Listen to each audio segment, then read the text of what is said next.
Show that the resistor is separate from the circuit, and you contact 2 points across it, and it'll tell you the resistance. Measure voltage, you place it in line with the circuit. Change the multimeter to measure voltage. And contact 2 points across the resistor again. It tells you the voltage.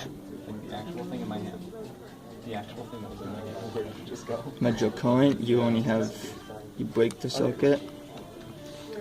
Change it to amps. Rearrange the thing. And you contact and close the circuit again. That tells you the amps.